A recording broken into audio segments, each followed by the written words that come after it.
lingkuran habang buhay?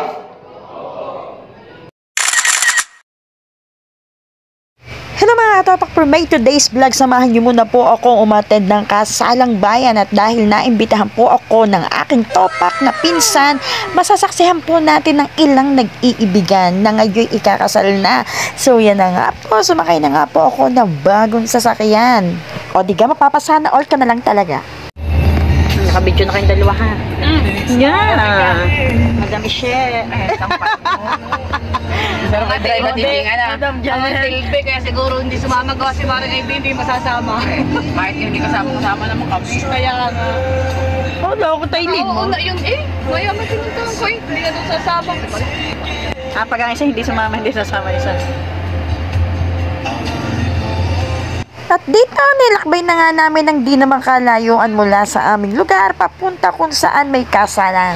At dahil ni na nga ang aking pinsan na ito, si Ninang Janet ay formado naman talaga. Nakakatuwa na rin nga lang talaga at lagi na lamang akong hinila kung saan-saan. Palibhasa nga ako'y isang yakag lang ay oo lang ng oo. Bahala na si Batman. Non-stop nga ang kwentuhan din sa sasakyan kahit kami tatatlo na nagkakalukuhan. Napakatagal na rin nga naman panahon nang ako ay huling nakasaksi ng kasalan ng mayor. Kaya naman wala akong tanggi nung naimbitahan na naman. Nagdalawang isip dahil medyo masama ang lasa pero mas lamang ang oo agad. At iyan na nga, wala pang 10 minuto, nandito na agad kami at nakahanap na agad ng paparadahan. Mamaya ay wala na, punong-puno na dito. Safe na kami nang dumating dito. Ay ikaw ga naman, ay dance mover dito. Sasakyan pa ga naman ang hindi maigalaw. Talagang ako pinahahanga rin ng aking isang salakay ng sasakyan nare. Ay kayang-kaya kung saan-saan. At dito nga kami ay namahinga sa sasakyan at hindi muna bumaba at tirik na tirik ang araw habang iniintay namin magsimula. Dito muna kami tatambay at ituloy ang mga kwentuhan. O diba? Ini-enjoy ko lang ang aking kagandahan ng filter sa aking mukha. Wala naman kami napag-usapan kung hindi ko magkano ang isasabog pagkatapos ng kasalan. Ay, depende sa lasa ng lechaplan. Wow! Ay, wow! Bagas na bagas. Siya! Ewan, yan na! Ay, mga katopak. At ito na nga at mukhang hudyat na magsisimula na ang gera sa mag-asawa. Este ang simulan ng buhay may asawa. At excited na nga ako makita itong bagong building na ito at dito na pala ikakasal ang mga bagong pag-asa. Ang bagong nagmamahalang mag-asawa.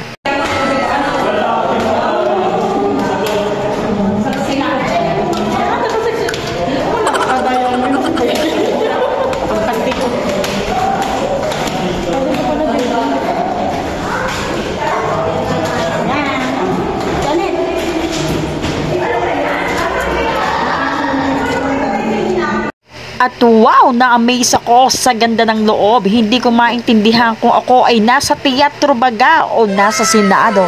So bakante pa nga ang mga upuan at kami ay nagdidesisyon kung saan kami pupwesto agad. Eh syempre dapat sa mas malapit para kitang-kita na agad pag nagpicture-picture ga. Piling ko ako'y mambabatas ng aming lugar sa ganda-ganda ng mga upuang are. Parang pag ako ay napapunta sa may unahan, ay piling ko ako'y artista na. Ay di nga ako natawa, hindi pa nagsisimula. May isa nang bumigay, may isa nang nalaglag. Nako ko. In fairness, maganda naman talaga ang fake nails. Nakikipagsabayan talaga naman sa mga nail extension na usog diga. Parang madaling umalis. Umalis na lang tayo pag Ay, pinagpanasok. sabihin mo naman itanggalin.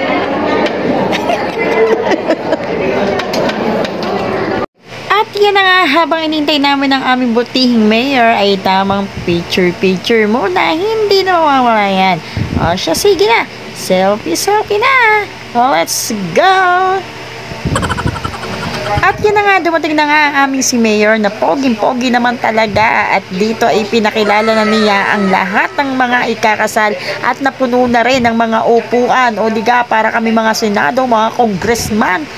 At ang mga nandito ay ang mga kakasalan, syempre, ang mga magulang at hindi mawawala ang mga miron at kakain na rin sa kasalan. Sa simbahan ng Southwest, ito ay may bisa, kapangyarihan, at legalidad. Hindi lang sa pag-asawa, decision naman ng ating mga ikakasal. Hindi ito influensya ng inyong mga magulang, kamag-anak, kaibigan, o kahit sitwasyon sa buhay. Dahil iba, nagpapakasal, dahil buntis na daw, babae. Hindi ba naman, papakasal, kaya sa tamang edad daw. Kung baka kayo, na hindi lamang magsasama, may pagmamahalan habang buhay. Kayo ang partners in life. Ang success ng iyong asawa, ay success ng iyong pamilya. Sa isa't isa, importante yun. Pagmamahal, sibil na ayon ba sa batas ng kanilang lisensya? At paglilingkuran habang buhay? Nakahanda pa kayong gumanap sa inyong tungkulin at pananagutan sa Diyos at bayan na inyong aarugain ang mga supling ay pagkakaloob ng may kapal upang sila ay inyong palakihin bilang mabuting mamamayang Kristiyano. Yamang nais ninyong magkabuklod sa matrimonyo ng kasal ay humarap kayo sa isa't isa na magkahawak ang kamay. LV, Kathleen, Stephanie, and Lauren. Sumasang-ayon ka ba na maging asawa ng iyong kapareha na narito alinsunod sa tinadhana ng ating batas? Ibinibigay mo ba sa kanya ang iyong sarili bilang kanyang may bahay? Nakalaan ka bang balikatin sa piling niya ang pananagutan ng buhay may asawa?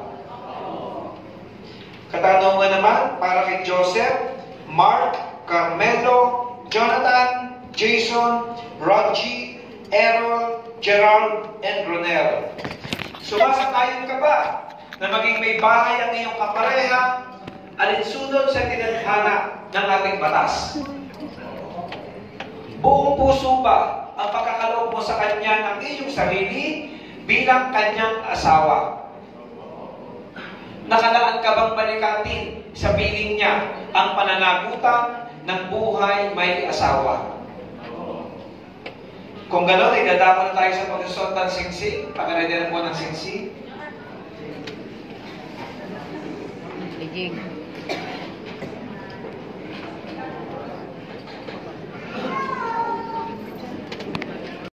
Hawakan niyo ang kamay ng inyong kapartner. Yung mga lalaki nga hawak. At tumingin sa kanyang mga mata. Buong pamamahal na babanggitin ang kanyang pangalan at susunod sa aking sasabihin.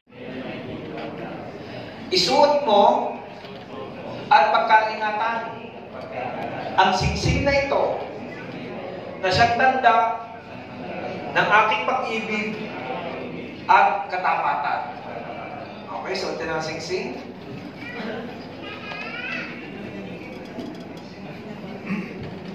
Okay na.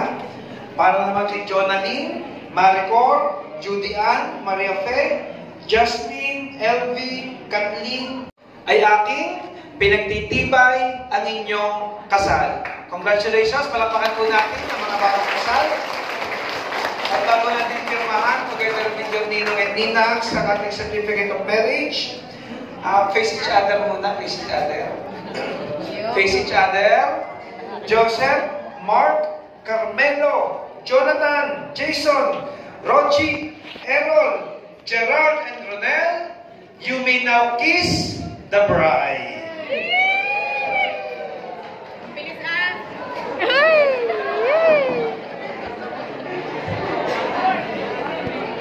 At yan na nga, tamang pakwit muna ulit tayo habang nakikinig sa sermon ni Mayor. At yan na nga, tapos na nga ang usapang kasalan dito sa Senado. Dito sa opisina ng Mayor. O kung ano man tawag doon, ay bahala ka na. Basta kami ay pupunta na sa reception kung saan may lechon, apritada at pochero. Pero bago ang lahat, kailangan natin magsama ng isa para hindi naman tayo maligaw kung saan ang lokasyon. So, sinamahan na nga kami ni ate papunta sa Sabang dito lang sa may Lipa City. Kung saan dito na nga gaganapin ng isang pagsalo-salo para sa mga bagong kasal, mga nina, at syempre mga marites at meron.